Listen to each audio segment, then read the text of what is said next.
first major battle of the Revolutionary War. The battle nearly saw the complete destruction of the American Army, but a desperate stand by a contingent of Maryland soldiers helped to stave off the British and allow the Americans to fight another day. Tonight, we will learn more about these soldiers, now called the Maryland 400, and hear firsthand accounts of their actions at the battle. This talk is drawn from research, which is the basis of a forthcoming book about the Maryland 400 and the experiences of Maryland soldiers during the war. To learn more, visit msamaryland400.com, and I'll include that link in the presentation that's going out live. So now I'm happy to introduce Owen Laurie, who is a historian at the Maryland State Archives, specializing in Maryland government and military history during the colonial era and early republic. He holds an MA in history from the University of Maryland, Baltimore County, and a BA from Kenyon College in American Studies.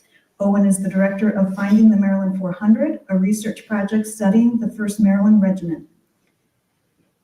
This program is also part of our Carroll 250 speaker series, celebrating the United States semi-quincentennial, the 250th anniversary of the 1776 United States Declaration of Independence, and always this evening is brought to you by our Carroll County Genealogical Society. So let's welcome Owen.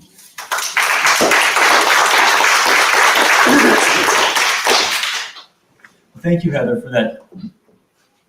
There we go. Thank you for that lovely introduction. Thank you all for being here tonight. I'm grateful to the library for hosting this and to the Carroll County Genealogical Society for their assistance, and to Carroll 250. It's a team effort, and I really appreciate this opportunity. I love coming out and telling these stories about the people who fought in the Revolution for Maryland. The Revolution is kind of a funny thing in Maryland because none of the battles really happened here. There's a little bit of fighting along the Potomac in the end of the war, and the British marched through Cecil County very briefly, and still some records from the courthouse, just sort of on principle. But other than that, the war doesn't really happen here, and I think people can kind of lose track of that. When we think about wars that happened in Maryland, we have the Civil War. Anyone who's around a dozen years ago remembers the War of 1812. To me, it kind of leaves us with we need a different approach, that we talk about the Revolutionary War really as a local event, that we're looking at it through the lives of the people who were there. And that's something that I think is sort of an appeal to everybody in the States. Wherever you're from, there were people who fought in the Revolution. And so what I really like to do is tell their stories. And we're really lucky that we have, when it comes to the Battle of Brooklyn, there are a number of people from Maryland who left really good firsthand descriptions of what happened. I will also say, I missed this at the rest of the thank yous, but the work that we're doing, and we've been at this since 2013, the work we're doing was sponsored in large part by the Maryland Society of the Sons of the American Revolution. So I don't know if there are any members here tonight, but if there are, we do appreciate your assistance. We've been at this for a long time. It's been a long road. The Battle of Brooklyn, and Heather touched on this a little bit. I'll give you a little bit more. The Battle of Brooklyn, sometimes called the Battle of Long Island, it's the first big battle in the American Revolution. It's August 1776. It's 6 weeks after the Declaration of Independence has been signed. And there's been a little bit of fighting up around Boston and a little bit in North Carolina, but it's the first battle of any real size. And it's the biggest battle in terms of the number of soldiers who fight there. Nothing else. 8 years more of war to come, and this is the biggest battle that there is. There are about 10,000 Americans and somewhere in the 25 to 30,000 British. It's a catastrophe for the Americans. The Americans find themselves outfought, out-generaled. They don't have the logistics to set up a camp right, so everyone gets sick. They don't understand how to set up an intelligence network so that they don't know what the British are doing. We'll talk about that a little bit more. But the Americans get fooled. And Washington proves himself not really up to the job. But it's early in the war. Nobody's really up to the job yet. We're in Maryland, so I can say this, except for the Marylanders. Sometimes when I talk when I'm out of the state, it requires a little bit more explanation. I'm not just saying this because I'm from Maryland. I work for the state government, I understand. And when I started doing this research, I assumed that this was just, we say this in Maryland, everybody else says this about their troops. But it seems like it really was true about Maryland. The soldiers that Maryland produces for the Continental Army are among the best that the country produces. And we know this because in 1780, Washington picks soldiers to send into South Carolina. And he picks men from Maryland and from Delaware. And the Maryland and Delaware soldiers had fought together for the whole war. So the first thing we should know about the Battle of Brooklyn, about the Maryland 400, is the name is wrong. If you leave here remembering only two things, the first thing I want you to remember is that it's not 400 soldiers. The term Maryland 400 is probably a Victorian term. So we first see it in the 1880s and the 1890s. And there are a couple of different theories about what it is. If you do the math in a certain way and you kind of squint, you can come up with a group of 400 soldiers who fight in this one part of the battle. So that's kind of true. It's also a reference probably to the elite list of members of New York high society. So the 400 families in New York. And there are some people who make this connection who say, up in New York, they have their 400, who's the Gilded Age, the richest of the rich. But in Maryland, we have our 400 who saved the revolution. There were around 1,000 soldiers from Maryland who fought at the Battle of Brooklyn. Not all of them take part in the famous last stand of the Marylanders. We'll talk about that. But everyone from Maryland fought at the battle. Every unit, with one exception, lost men in the fighting. Some lost more than others, but it was really a group effort. We don't know everyone's name. We don't even know exactly how many of them there were. There are some gaps in the records. So I'm an archivist, so I like to talk about this kind of thing. The reason we don't know exactly how many soldiers there are is because right at the end of the month, this is when the Continental Army would do its strength tabulations. They count up everybody who's in camp. And the Marylanders showed up right before that happened, but then there was a battle and they didn't have a chance to count it up. So we don't know how many Marylanders there were when they showed up in New York. There are some gaps in the pay records. There's some gaps in the muster rolls. We have come up with 870 or so who we can identify. We have biographies of all of them. If you go to the website, there are biographies of everybody who we can identify. Many of the biographies aren't very long. There are some folks who all we can say is that they fought at the battle or that they enlisted in 1776. But we have their names. We can tell you that much about them. Okay. For many years, when we talk about the Maryland line, and when I say Maryland line, I mean all of Maryland soldiers. When we talk about the Maryland line, or when we talk about the Maryland 400, these are people who are remembered as a group, if they're remembered at all. But typically, the only individuals who we really hear about are the famous guys. And there are plenty. So these are the first professional soldiers that Maryland organizes in the Army, or in the war. And so among them, we have 4 governors. We have Samuel Smith, who's in Congress for 30 years, Levin Winder, who's a governor. We have 3 adjutants general who command the state militia. There are dozens of state representatives. There are 3 state treasurers. And so they get talked about. And sometimes even when we read their biographies, we talk about their service in the Army. But we don't really look at them at the other folks, and we don't really take sort of that human's eye view. Sometimes we look at it from the bird's eye view. We want to hear what William Smallwood has to say. Smallwood goes on to be a major general, but sometimes it's nice to understand what everybody else is doing because there aren't that many people like Smallwood. Mostly they're other guys, and we're trying to find out what they do during the war. What happens to them at the Battle of Brooklyn? What happens to them later in the war if they keep serving? And we want to learn what their lives are when they get out of the Army. Do they stay in Maryland? Do they get married? Do they have children? Are they small farmers who find that you can't actually run a small farm in Maryland after the Revolution? The 1780s and 1790s is full of people who leave going west. Some of them get as far as Carroll County and they think that's enough, and some of them go to Ohio or Indiana.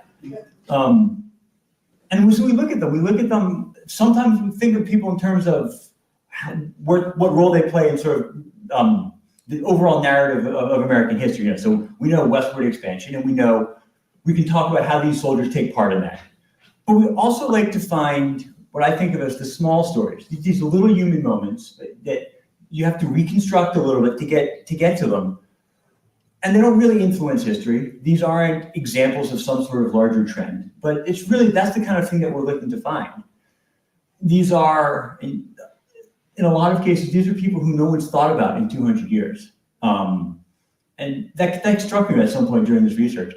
I do a lot of historical research. I'm pretty jaded. I'm pretty immune to a lot of this stuff. But it really struck me that there's something important when we're doing this, that we don't really know anything about these guys, but we can say who they were. And we can talk about them having been there as part of this group. So let's get down to business. This is a lovely portrait. This is at the 5th Regiment Armory in Baltimore. It depicts Smallwood's, so William Smallwood, who's the colonel, and his soldiers riding out from Annapolis in 1776 on their horses in their lovely blue uniforms. Nothing really in this picture is right. They're wearing blue uniforms, and they shouldn't be wearing blue uniforms. Maryland didn't have uniforms, really. They're on horseback, which doesn't make sense because they went by boat. I think it's a really nice image, and it gives a sense of authenticity, if not accuracy. It gives you a sense. Here we are. These soldiers are in Annapolis. What would it have been like? So they've had these soldiers, half of them in Annapolis and half in Baltimore, with a smaller number scattered along southern Maryland and the eastern shore. And they've been training for 3 or 4 months by this point. In early July 1776, Congress calls them up and they march off to New York. Everybody knows that New York is where the battle is going to be, so Maryland sends its troops up. They've had 3 or 4 months to train, which is longer than many other states. When we think about how long soldiers would go through for training now, that's really not very long. The sheer volume of soldiers who we see, who must have been in Annapolis, is hard to imagine. Annapolis is a city of about 1,500 people at this time.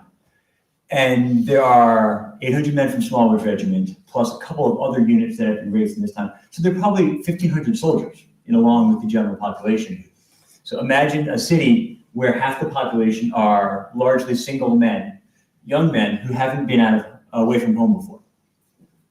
And they were young. The average age of the American-born soldiers is about 24.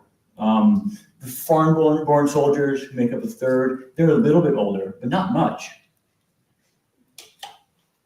Even more notable than that is the age of the junior officers, who tend to be 18, 19, or 20. And we'll talk about some of them, but many of them end up commanding their companies during the battle if their captain is sick.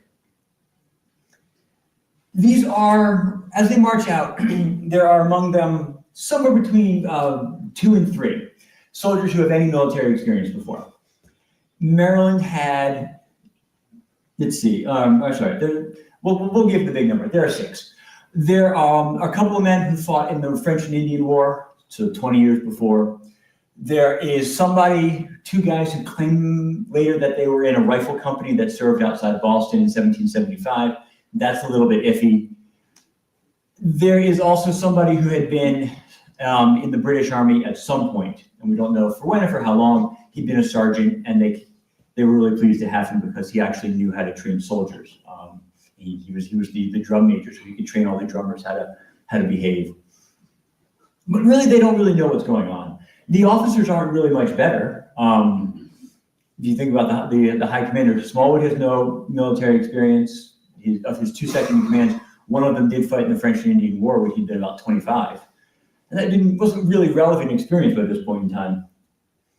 When they're marching out, they are possibly all men. And it's really hard, we really don't know about that.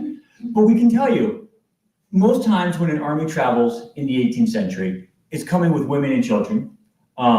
In Maryland, the aristocratic men, the men from the gentry, are almost certainly bringing enslaved servants with them.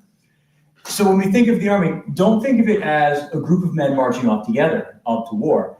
It's really sort of a holistic family, that the women provide services in camp that the army doesn't provide. So the women are cooking and cleaning, they're washing laundry, they're acting as nurses.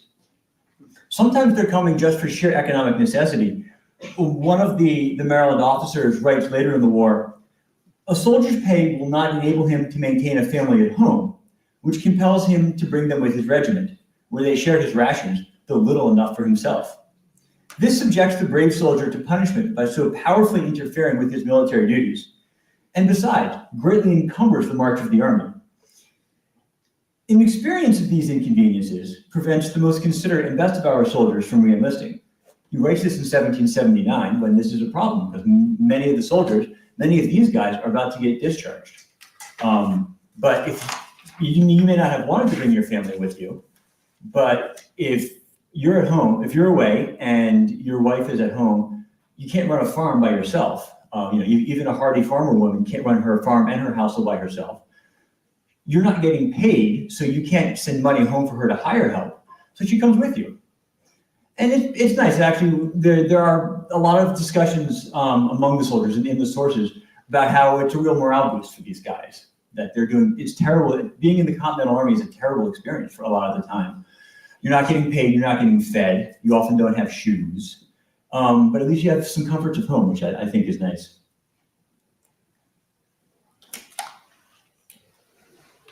All right, let's keep moving here. Sorry, we've taken enough time, enough introductory time. So they head off on July 10th. They go by boat for the first part of the journey. So the soldiers from Baltimore and the soldiers from Annapolis, and some of the guys from the Eastern Shore, and they all meet up at what they called Head of Elk. We now think it was Elkton, Maryland. And from there they travel by foot to New York. They take about 15 or 20 miles a day, more or less following the route of I-95. Only actually, when you look at the road that they're traveling and you match it up with I-95, it's almost exactly the same. It's a pretty incident-free trip.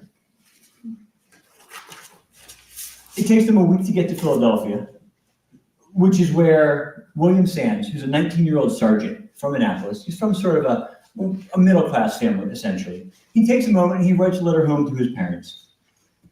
It is one of the only reports we have along the way from anybody, and it is remarkable that it comes from someone who's just an ordinary soldier. Sands is a sergeant. You got to be a sergeant if you could read and write, which is how he gets the position. His handwriting is really good. His spelling's a little bit shaky. And I won't read the whole letter to you. It feels like the letter from somebody who's off on an adventure. He's a young guy. He's a teenager. He's probably away from home for the first time. He's almost certainly away from his parents for the first time. And he tells a story like that. He says, we are on this march. He tells his parents that he's visited a family friend of theirs who sends his regards. He includes a little note that he was very sorry anybody would raise such false reports. The girl is not in company with me. She's along with the soldiers in the barracks with 5 more women. I have nothing to say to her, and I hope you will not think any more of it. We're not entirely sure who she is or what these false reports are or how they had made their way back to Annapolis already. These are the women who are hanging out in the barracks, so we can draw our own conclusions. Otherwise, he writes, as for news, I have none to acquaint you with that we expect to go from here to New York tomorrow, and when we get to camp, I shall write. We are all in good spirits. 3 weeks later, they make their way into New York finally, and they join this massive army encampment.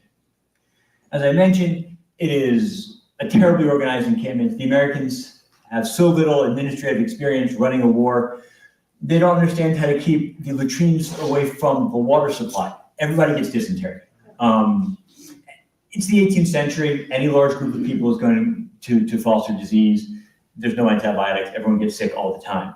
But even so, they get sick in a way that really hurts the American war effort. There are a lot of soldiers who are sick, which reduces manpower.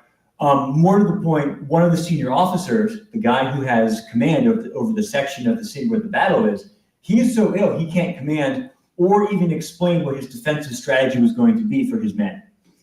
And so they have to make it up. And so Washington and one of his assistants go out into the fields in what was then Long Island, and they just have to fake it. While this is happening, Sands, true to his word, writes another letter back home. And it's a very different letter. This is it's only a couple of weeks, but there's a real change in his demeanor. This is somebody with, I think, a little bit more open to what the realities are of what's about to happen. Certainly as understanding of those realities as anybody could be in this situation. He writes how British had tried to sail up the Hudson River, and the Americans had attacked the ships. He complained that Lord Dunmore's soldiers had arrived. Lord Dunmore, who's the colonial governor of Virginia, who had raised a regiment of freed enslaved people, which is about the worst nightmare for white society in Maryland. Sanders writes, "We are ordered to hold ourselves in readiness. We expect an attack hourly. We have lost a great many of our troops. They deserted from us at Philadelphia and Elizabethtown in New Jersey, and a great many are sick in the hospital. There is rations given out at New York for 6,000 men daily, and it's really about twice that. I should be glad if you will write me at the first opportunity and let me know the news, if there is any, in that part of the country. We expect, please God, to winter in Annapolis, those that live with us." 2 weeks later is when the battle happens.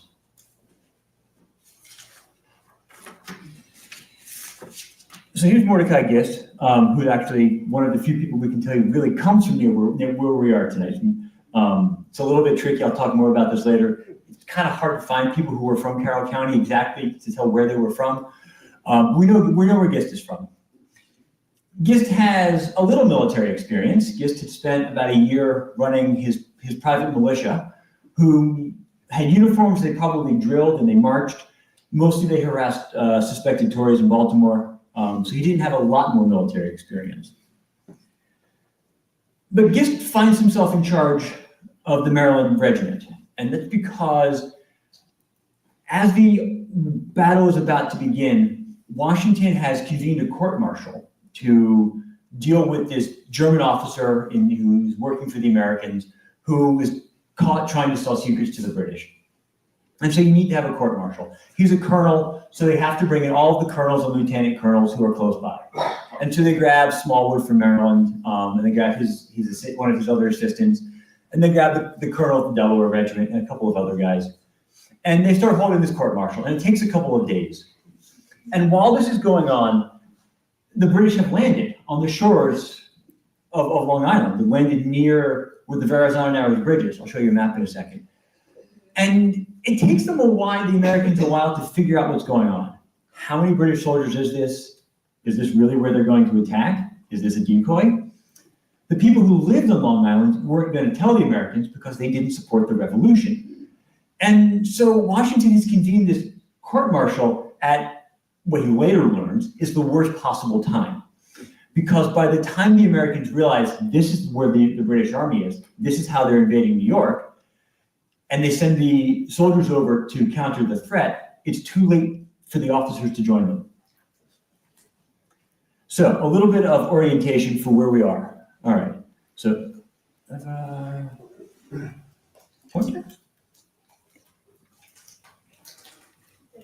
there we go. I'll use my hand. So with Staten Island's over here, Verrazano Narrows Bridge is right here. Up here, what we call New York is. Yeah, thank you. Up here, where it says New York, that's Manhattan, and the little shaded area. Wow, very sensitive. All right, the little shaded area down at the bottom is the only part of Manhattan that anybody lives in, which is a little bit funny. And then where it says Brooklyn, that's the place where there then was a tiny little crossroads village. Now it is the thriving borough of Brooklyn. So the British land, and they land down along the bottom, and they land this big line of soldiers. The Americans line up on the other side. I think it doesn't show up on the screen. The Americans line up in a long line around them. The Marylanders, there's a little blue dot on the side. That's where the Marylanders are. They are on the extreme right of the American line. There is them, and then there's the water, and there's nothing else over there. So they're the end of the line, which is a pretty important spot. Those of you who've watched Gettysburg recently, it's what happens with the 20th Maine there in the middle of the movie. You're at the end of the line, you have to fight, there's nothing you can do about it.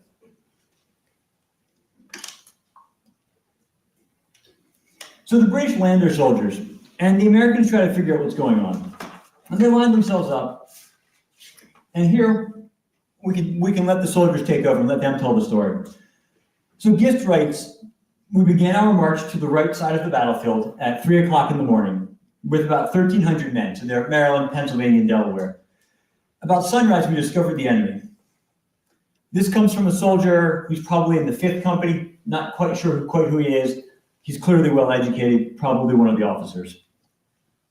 The enemy then advanced towards us, upon which the American general, Lord Sterling, drew us up in a line and offered them battle in the true English taste. The British Army then advanced with about 300 yards of us and began a very heavy fire from their cannons and mortars. Both the balls and the shells flew very fast, now and then taking off ahead. Our men stood it amazingly well. Not even one of them showed a disposition to shrink.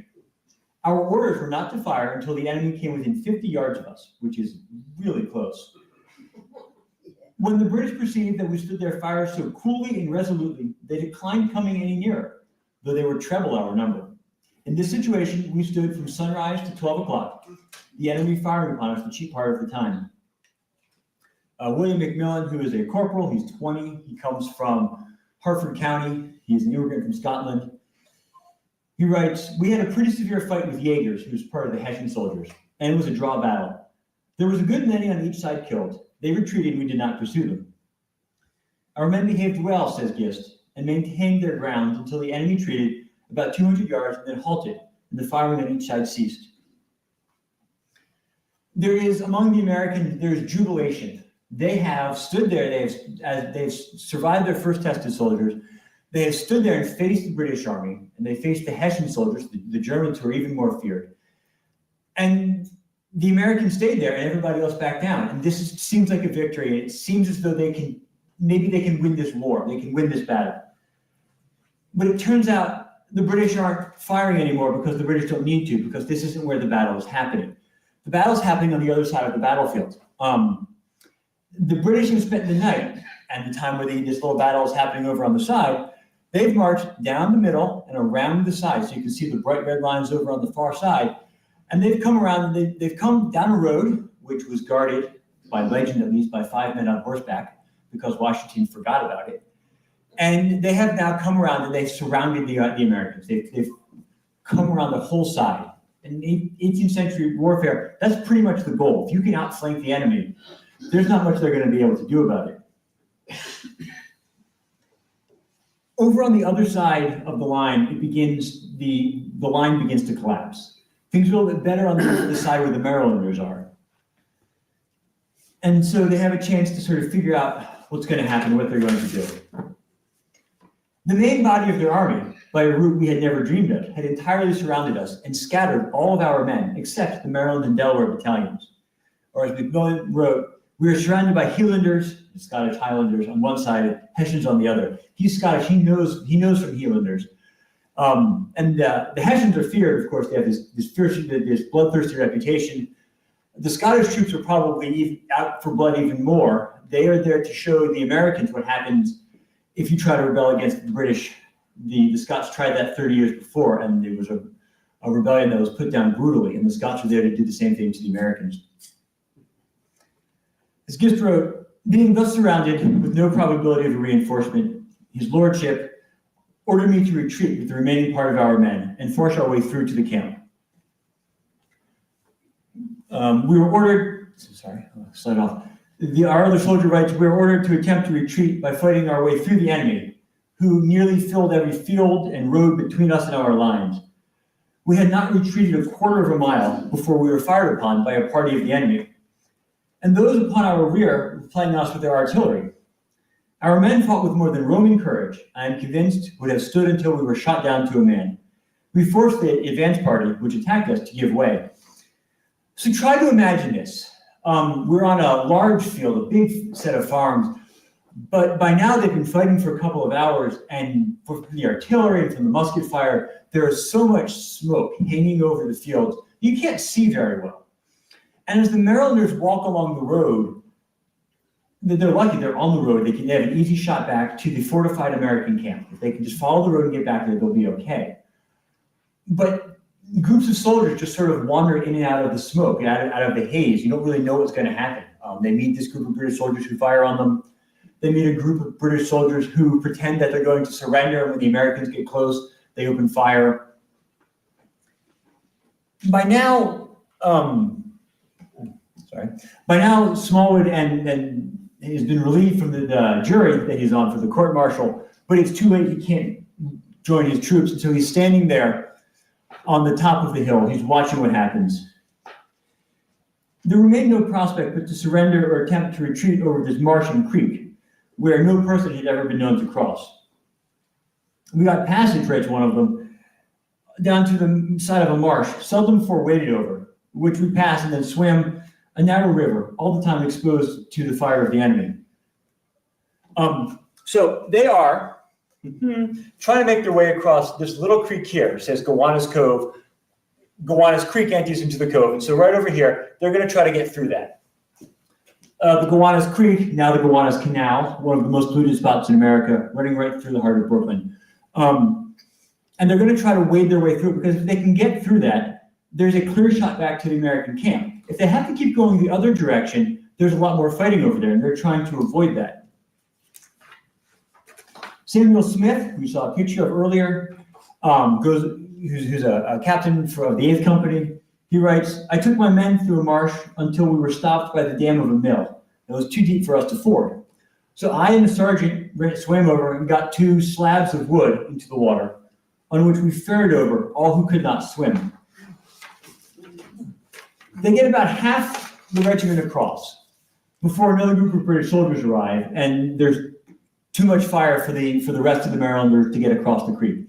And so they're going to have to continue along the road, and they end up near where that red X is.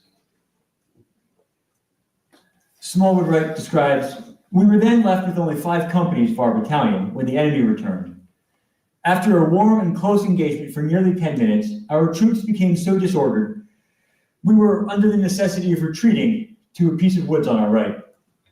We formed and made a second attack, but being overpowered by numbers and surrounded on all sides by at least 20,000 men, we were pushed back in much confusion. The impracticability of forcing through such a formidable body of troops rendered it the height of rashness and imprudence to risk the lives of our remaining party in a third attempt, and it became necessary for us to endeavor to effect our escape in the best manner we possibly could.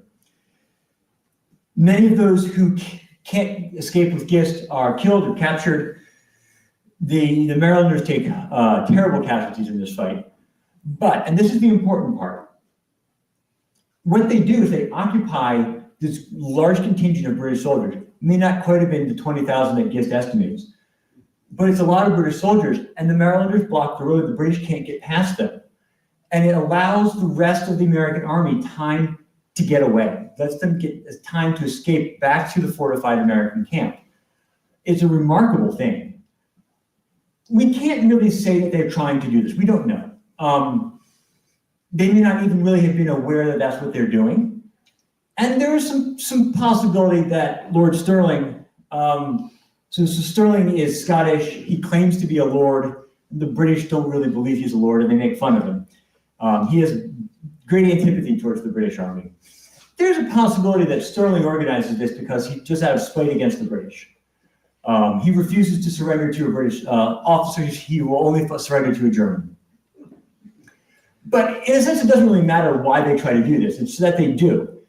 And what's really remarkable about this is that these are raw, untested soldiers. They've been in combat for a couple of hours at most.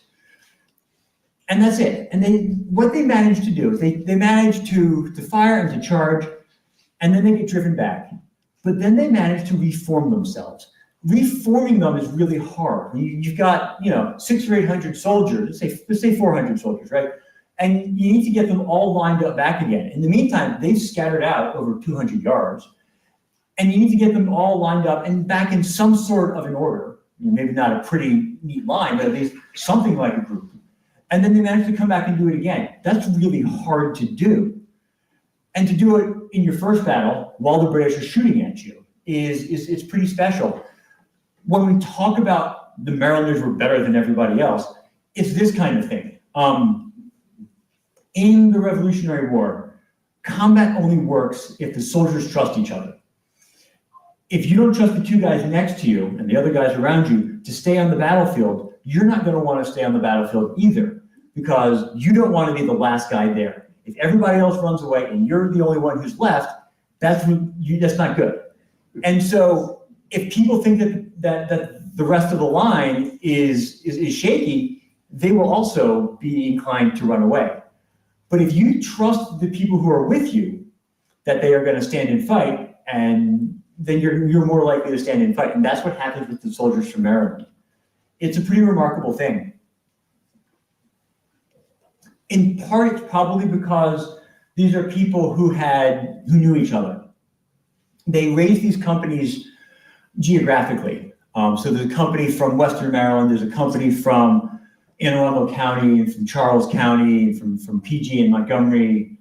And so you're fighting with people who you know, and it gives you a greater sense of trust. And also, we know this, not from this battle, but we know this from other battles. People talk about how one of the reasons that they stayed and fought was because they were afraid of looking like a coward in front of their neighbors. Which maybe if you're fighting with a bunch of guys who you've never met before, maybe you're not so concerned about that. But if all the other people from your town are with you, you don't want them to tell the rest of the town what happened in the battle. Tench Tillman, who is from Maryland, but he's George Washington's assistant, his aide-de-camp. Tillman writes to his father, "The behavior of the Southern troops in the late action at Brooklyn has shamed the Northern people. They confess themselves unequal in officers and discipline.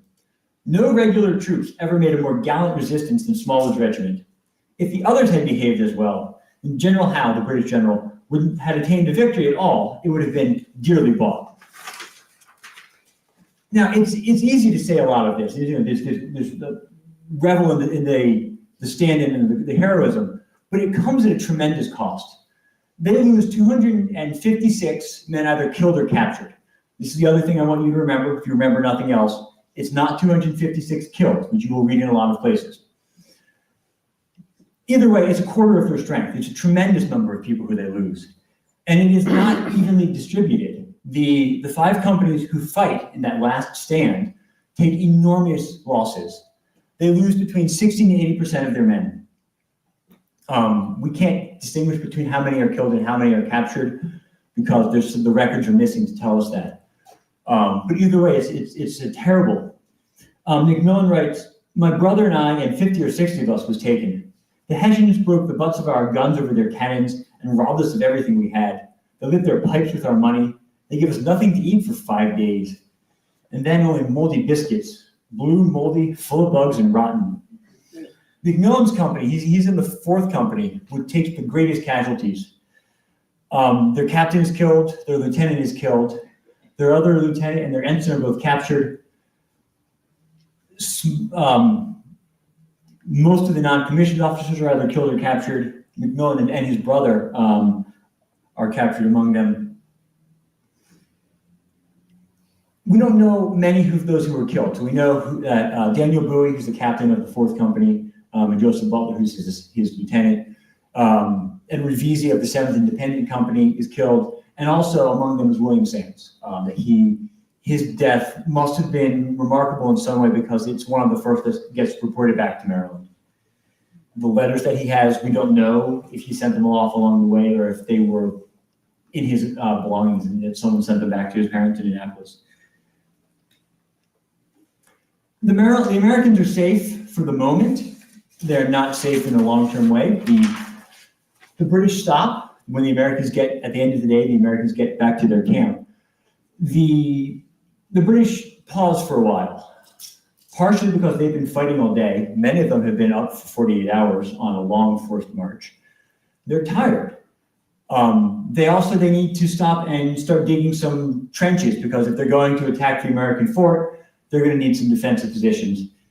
And the other reason the British stop, and the British get some criticism for this. General Howe gets a lot of criticism for pausing.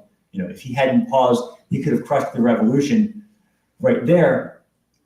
He doesn't think he really needs to. The other thing is the British are haunted by what happens at the Battle of Bunker Hill, where the British just kept marching straight at the Americans, waiting for them to retreat, and the Americans just cut the British down.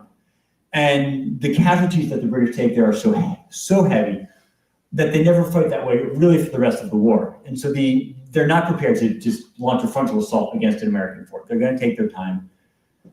And it's really lucky because the British take a day to pause and then it rains for a day. And it gives the Americans a chance to get back over to Manhattan, where they will at least be a step ahead of the British. They leave under cover of darkness, but it takes them so long to get back over the East River that they're still ferrying people across when the sun comes up. According to legend, according to Samuel Smith, the Marylanders are among the last of the people out of Brooklyn. As the sun comes up, the British Navy, the biggest navy in the world, with one of the biggest armadas assembled between the Spanish Armada and D-Day, the British Navy is sitting right there. But this fog has come up overnight, which is so thick that no one can see what's happening. It's like a movie. It is a movie. This is Dunkirk, where they're ferrying everyone by water, and the enemy's right there, but the enemy can't see them.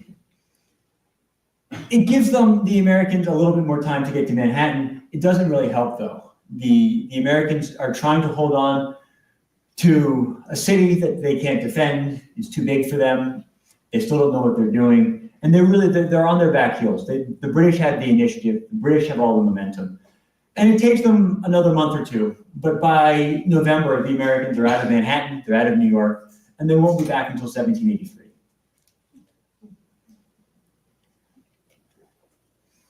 As for the Americans, as for the Marylanders in particular, Macmillan tells us, the British put us aboard prison ships, and some of them they kept in New York City, in the harbor in New York, in the prison ships, which were a horrible place to be. Some of them get moved from the prison ships onto makeshift jails in town. The British use warehouses. They use houses of worship from non-Anglican religious communities.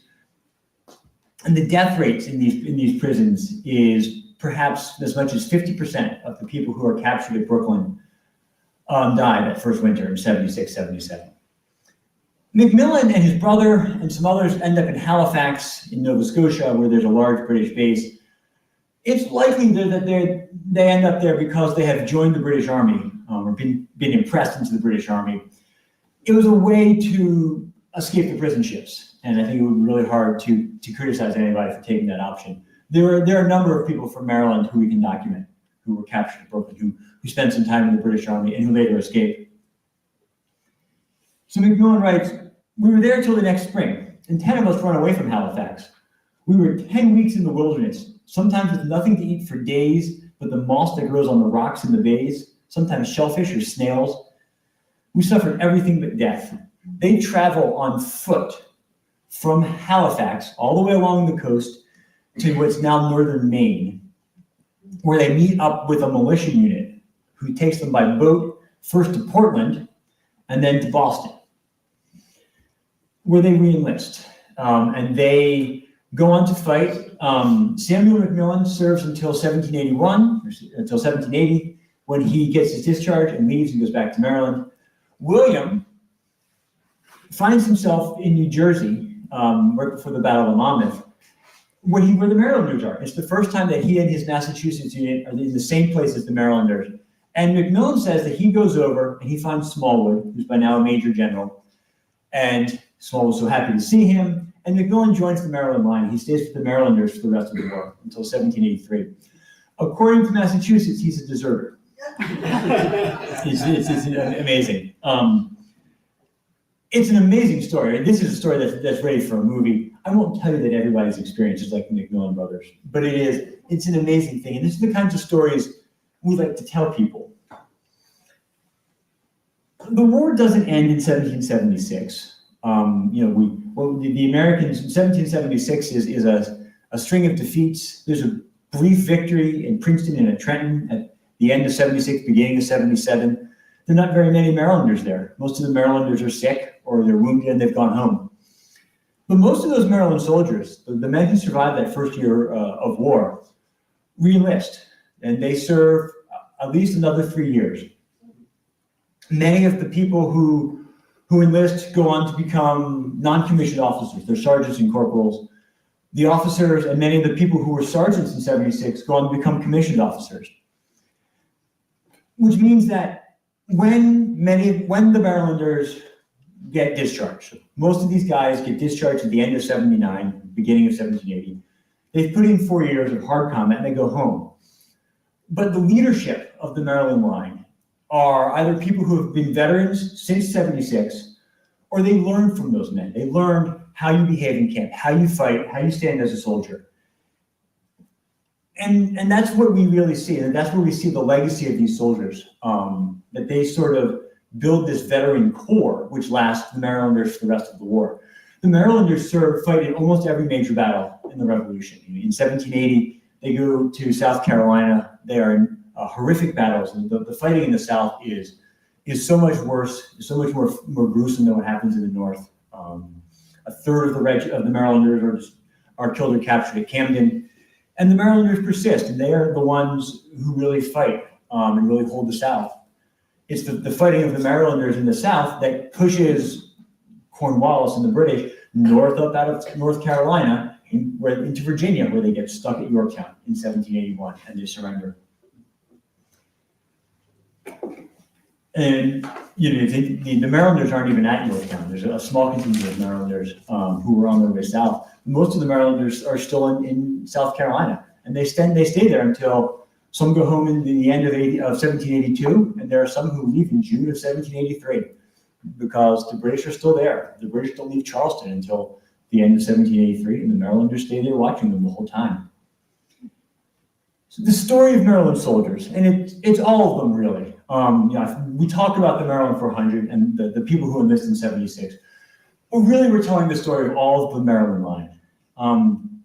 It doesn't stop at the end of the war. The future trajectories of the men who volunteer in the earliest days, they volunteer amid the early and the easy enthusiasms of independence in the summer of 76.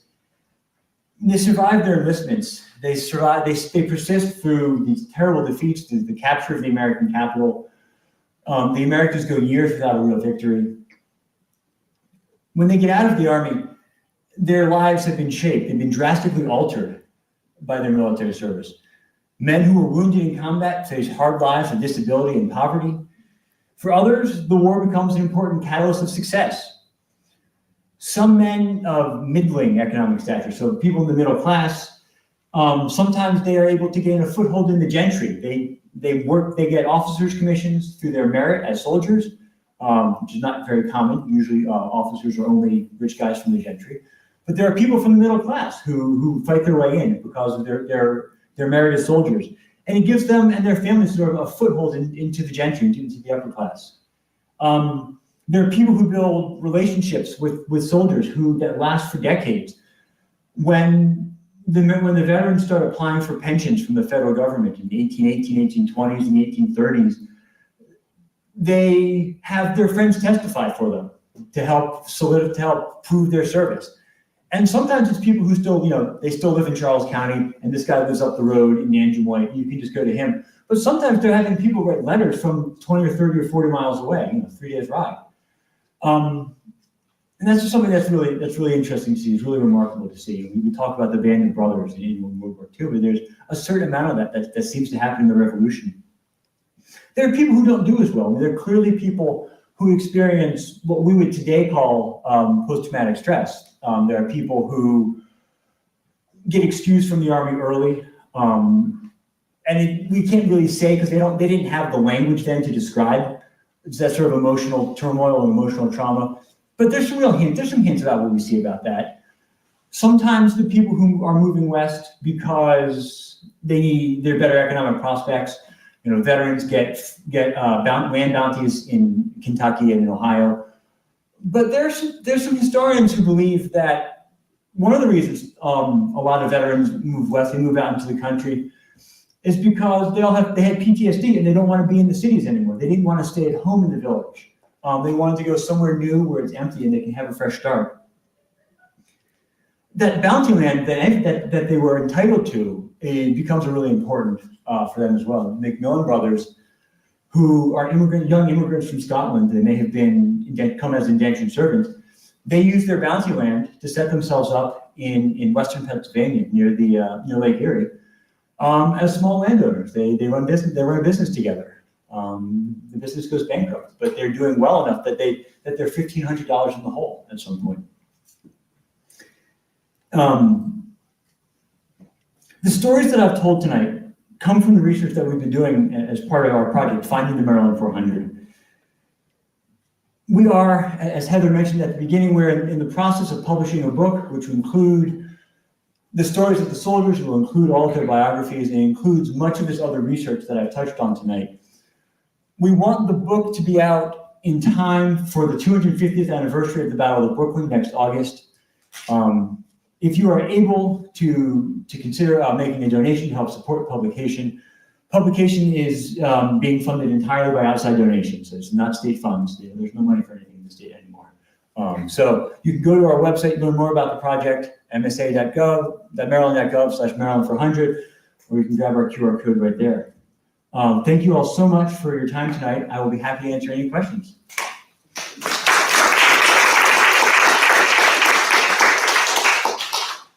Yes, sir. Couple questions. About how many of the troops would have been married as opposed to single? That's a good question. We don't know exactly, but from the people who we do know about, hoping that they're somewhat representative, most of them would have been single. Most of the soldiers are in their early or mid-20s. And we sometimes have this conception of people in the colonial period getting married very young, which may have been true sometimes, and was probably more true of the women than the men. Men aren't getting married until they can support a household, until they are have enough of a position that they can support a family, which is hard to do. It's hard to do if you are a poor tenant farmer. It is hard to do if you're a tradesman. If you're a tradesman, that's a pretty good position. That's how you get into the middle class. But if you're 22, 23, 24, you've only been working independently for a couple of years. You were indentured to somebody until you were 21. Even among the gentry, most of these people don't really have great prospects right now. They're essentially sitting around waiting for their fathers to die before they inherit any land. They don't really have any wealth themselves. They're living amongst wealth, but they don't really have any themselves. And if you're a second son or a third son, you're never going to really inherit very much land. And you're really not going to be in much of a position to marry. So a lot of them go off to war. It gives them something to do. We didn't really talk about motivations tonight. We sometimes have this image of people joining the Continental Army because they're all virtuous defenders of American liberty. They hate the British, they hate the taxes. And there are people like that. And there are people among the men who enlist in 76. So among these guys, there are probably people who enlist because of that.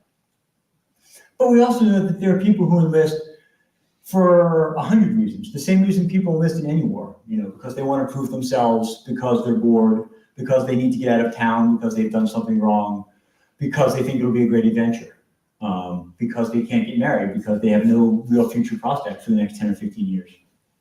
Other questions. What would the role of the militia in preparing these men for the experience have been? And then I'll say what the third one is. What's the story about the land grants in far western Maryland given to the soldiers? Okay, sure. So, two very different tacks that will go. I usually talk about this at the beginning. The people who we are talking about tonight, these are not in the militia. These are what they call regulars. These are full-time professional soldiers. They are, in theory, getting paid for it. Your job is to go fight with the Continental Army. Continental Army, each state gets a quota that they need to fill based on their population. In 76, Maryland's quota is 1 regiment. In 77, it's 8. It takes them a long time to fill that. The militia's real job is to stay at home. They are going to get called into duty to guard, to do some defense around. Excuse me, my question would have been prior to their becoming Continental soldiers. How much prior? In months, years. So, however long there were functioning militia units Sure, in their county. sure. So as I'm saying, so there is a militia that is organized during the Revolution.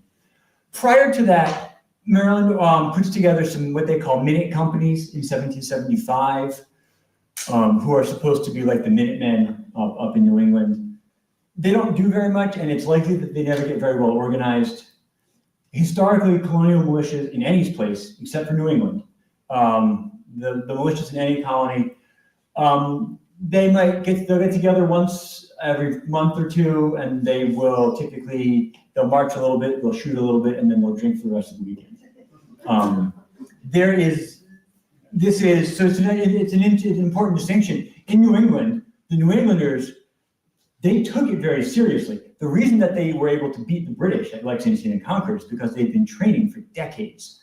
When you look at what the people who live in those towns have, you look at their libraries, they're full of books of military tactics. People get fined for not doing militia duty. Maryland, most of the rest of the country doesn't really have that kind of military background. Maryland raises soldiers in the French and Indian War, not very many of them.